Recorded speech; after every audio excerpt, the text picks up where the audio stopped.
Hello guys! Good afternoon! Nag-text ang ating kapitbahay at may sinigang daw sila dito. Bangos tsaka hipon. Wow! Sarap nito! Dami! Yan po ang kinuha ko. Ay, palitan ko na lang pala ng ulo. Yan.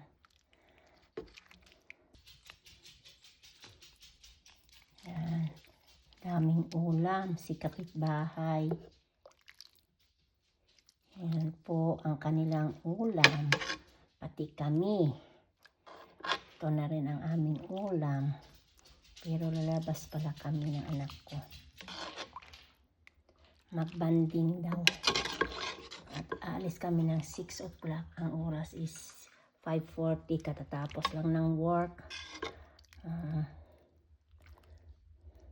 Buti na lang si kapitbahay ay always ready. May palaging paulam. Maraming salamat sa panonood.